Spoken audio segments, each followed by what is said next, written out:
Hi there YouTubers, welcome to the Road Book in the Garage. Today I'm doing a bit of a different kind of video. I'm going to do an unboxing of a plasma cutter. This is a Lotos digital plasma cutter LTP5500D. This isn't what I normally do on my videos, but I am doing this today because I am going to build a plasma table, and this is the plasma cutter I'm going to use with my plasma table. So I figured let's just start off with an unboxing. So I bought the plans to build this plasma table from another YouTube channel, JD's Garage. They sell the plans if you're interested in getting the plans. I chose this particular plasma cutter because this is the same machine they're using on their plasma table. So I figured if it works good for them, I might as well just use the same one. So, typical unboxing, you got all your package foaming and stuff. So, what do we have inside here? Well, we have the actual plasma cutter itself. It's a pretty small little unit. I don't think any of that's of any importance.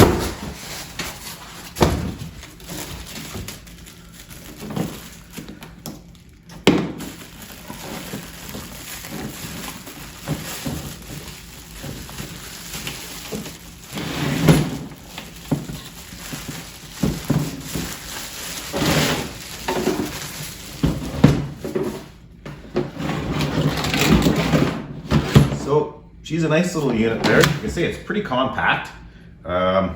This is my first time ever owning a plasma cutter, so this is all brand new to me. So let's have a look and see what's inside this accessory box.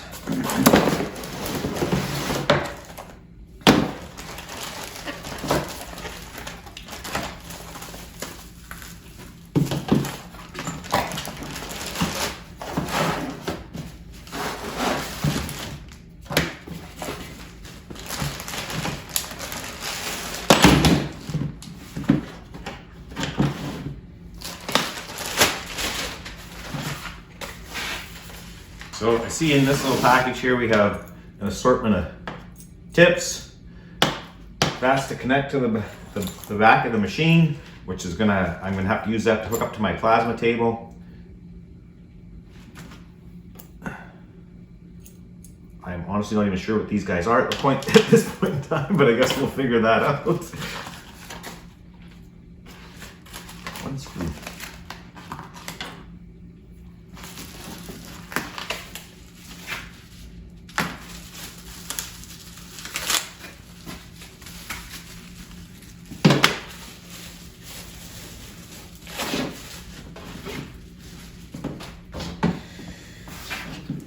Okay, we got a ground cable and a plasma torch here.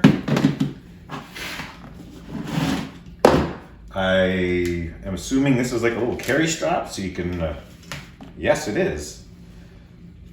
I'm not sure exactly how it hooks on at this point. Oh, I see, it's pretty simple. You just feed that guy through there. So I guess if you wanted to take your plasma cutter with you, you could use this. I don't plan on using that, but you never know. So inside the box, obviously we have the plasma cutter, we have the torch, we have the ground cable, we've got a couple of electrical connectors. Like I said, I'm not even sure what these are yet. I'll have to check the manual for that. There's a little tiny screw here, a couple different tips, little tool, your owner's manual. So if you look at the back of this machine, we have our power cord. You have an inlet for air, on and off switch. These two pieces here are referred to as a arc voltage output and a signal control input. Well, it's input and output, I should say. These are for like when you're hooking up to a CNC machine, which I will be doing. This is your air regulator on the back or on the top. And on the front of this guy, this would be your air pressure gauge. This is your knob to control your amperage. This is your, tells you what your amperage is set at. This is a air check switch, so you can, when you're not cutting, you can see what your air pressure is at. This is to switch from T2 and T4 mode, where your torch hooks up, where your ground hooks up.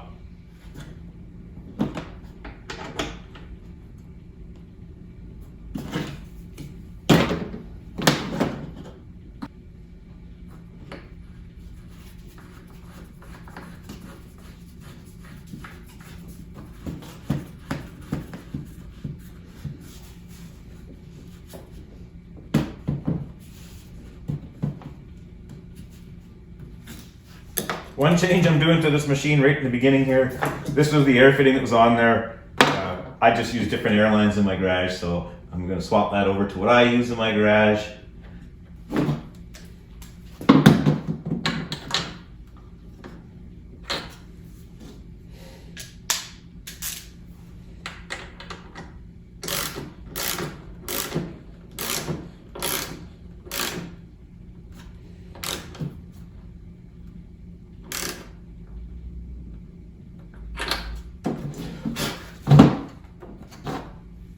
So I had to make myself up an extension cord to plug this guy in, which I kind of knew I was going to have to. So anyways, power that bad boy up. And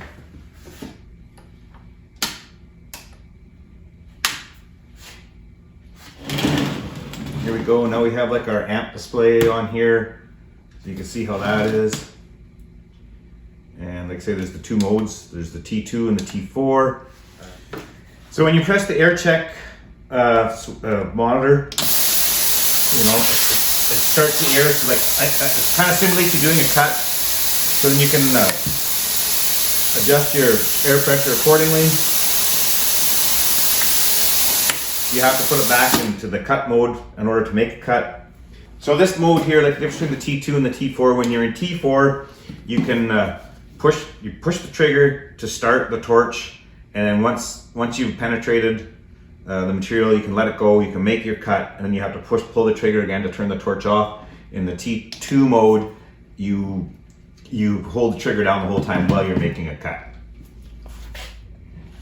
So in the back of this owner's manual, it gives you a guide of what amperage and what air pressures to use for the thickness of the material you're cutting. So I have a piece of 1/8 steel, so roughly 10 gauge. According to the owner's manual, it's suggested to run at 40 amps and 50 psi of air. So let's give this guy a try and see what it does. That's a lot of hose.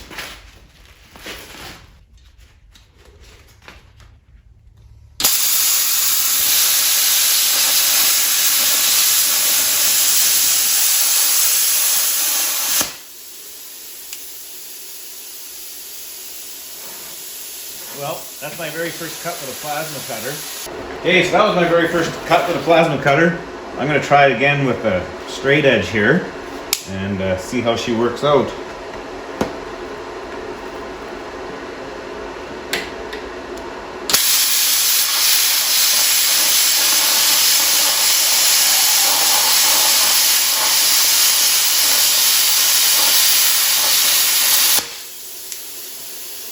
That's not too bad.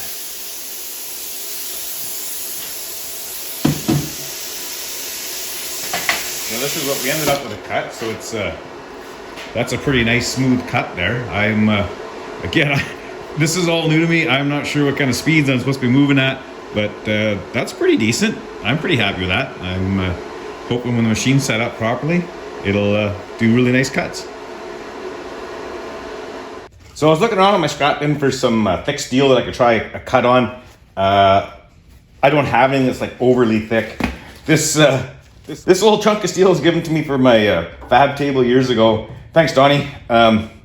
It was never cut square.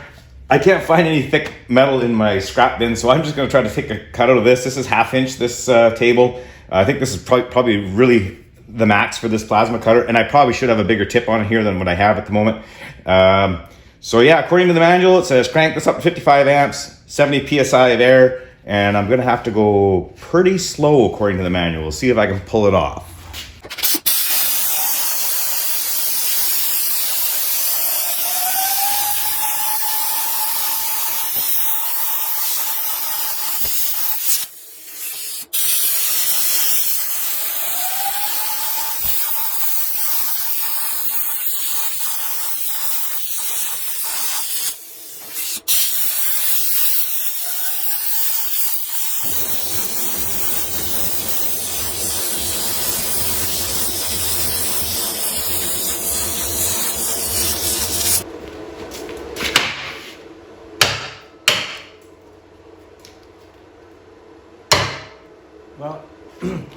I would say for the most part that worked really well.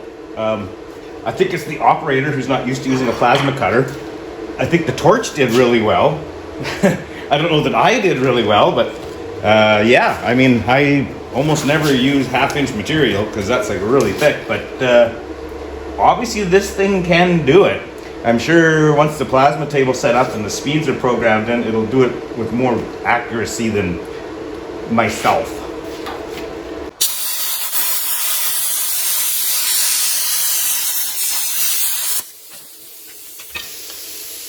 Well, like I say, that's 1/2-inch material. I think, again, that's more problems with the operator than the plasma cutter itself. Like, it was making a nice clean cut along here. Like I say, I was very uneven with my speed, so I'm sure that didn't help. But yeah, obviously this thing is capable of cutting up to a 1/2 inch, so that's pretty impressive. This plasma cutter's win in my book. Okay, so there we have it. This is the Lotus, or Lotos, however you want to pronounce it, the LTP5500D. It seems like it works really good. I'm pretty happy with it. I guess the real test will be once I get this plasma table built to get this hooked up to it. So hopefully you enjoyed this little video. If you did, give it a like, give it a subscribe, and come back to watch this plasma table build. So it should be pretty interesting. So I'm pretty excited about that. So I'll leave it off here, and thank you all for watching. Take her easy and have a good one.